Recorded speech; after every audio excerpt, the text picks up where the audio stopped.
Hello indie game fans, Summer Showcases Day 3 Part 2 comprises of a number of simulation and cute games, once again showcasing the breadth of indie games. Let's begin with Brewmaster Beer Brewing Simulator, a simulation title all about brewing your own beer, which is a hobby that has taken off in recent years.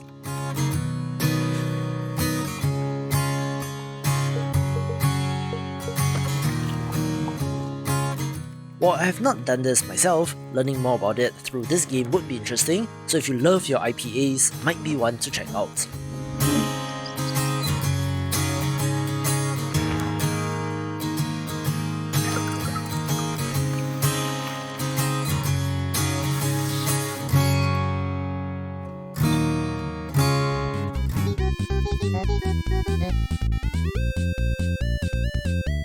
Our first adorable title on the list is Bubblegum Galaxy, a building strategy title that has you rebuilding the galaxy tile by tile.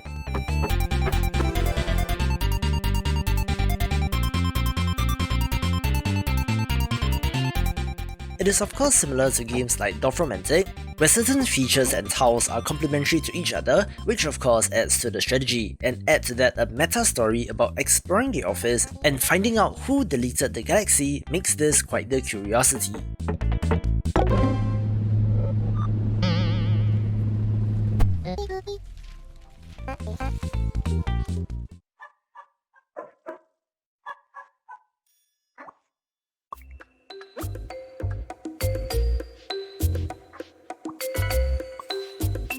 Speaking of cute games, Chicken Journey looks wonderful as well, a relaxing pixel art puzzle platformer all about answering the question, which came first, the chicken or the egg?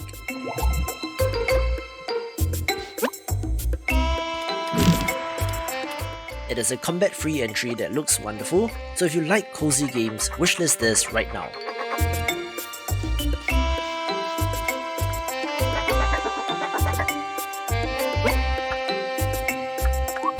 From Helianthus, it's Chef Rhubarb!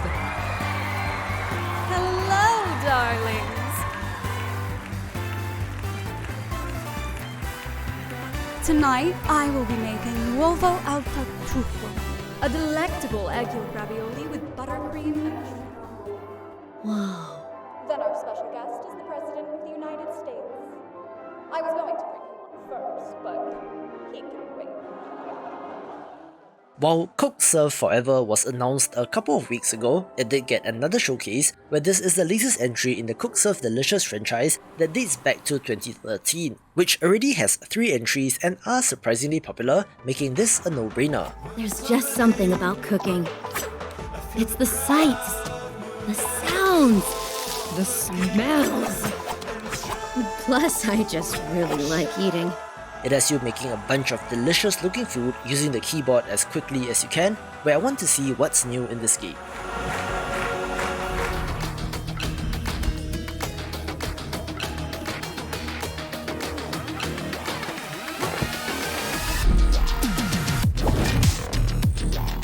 I've mentioned Die by the Blade on the channel before, but it deservedly got a showcase as well, being a 1v1 weapon fighter that sure looks promising.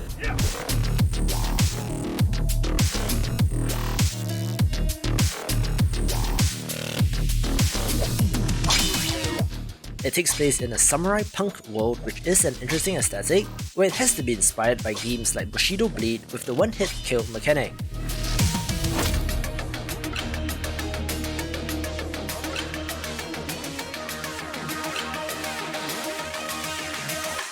The world has always been divided into people with money and those who want to get it at any cost. We only have a cinematic trailer for Enemy of the State, but this is a top-down shooter with management sim elements where you play as mobsters in the Prohibition era. Unknown heroes or villains. Perhaps the right choices can be written on the pages of one story or another.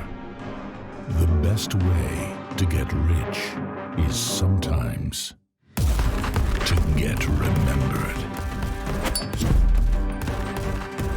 Each single struggle will be the fight for your life. state.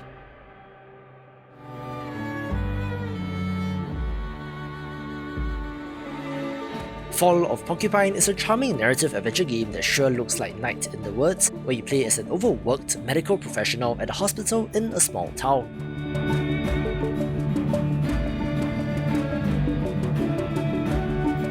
On top of getting to know the townsfolk and practicing your medical skills and empathy, there might be something hidden in the forest or the nearby castle ruins looking great as well.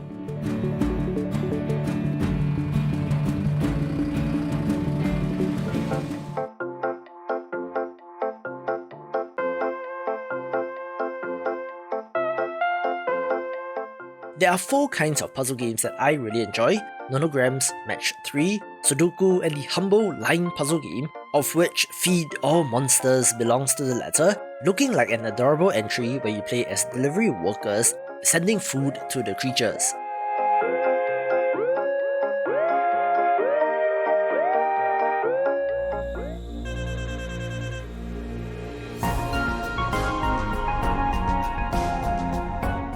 FREERIDE is quite a literal personality test disguised as a choose-your-own adventure game, where the choices that you make will reflect your personality, if of course you're answering truthfully, having a nice presentation and look as well.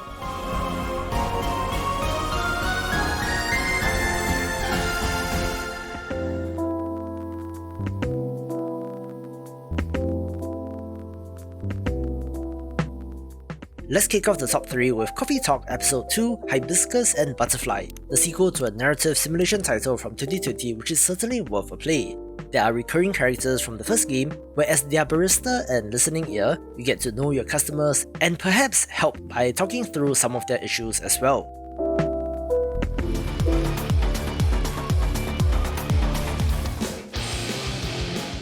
We're a little lacking in the action department in this video, but one game that takes up the entire quota is Beyond Sunset, another boomer shooter that looks awesome, set in a cyberpunk world. People do seem to get offended by the boomer shooter term, where I assure you that I'm using it out of love and am not actually poking fun at 80s and 90s kids, being one myself, where this game is actually running on a modernized Doom 2 engine, which is interesting. You play as a street samurai searching for lost memories, which of course includes blasting and slashing away through hordes of enemies, having influences from games like Doom Eternal.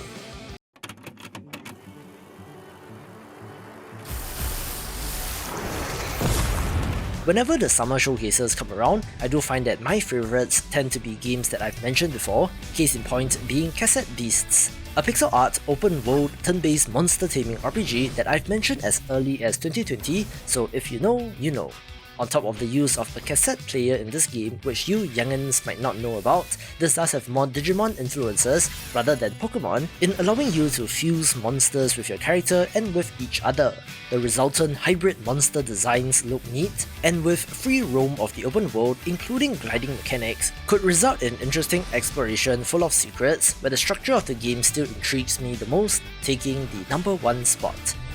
For more monster taming games, watch these videos and I will see you after the jump.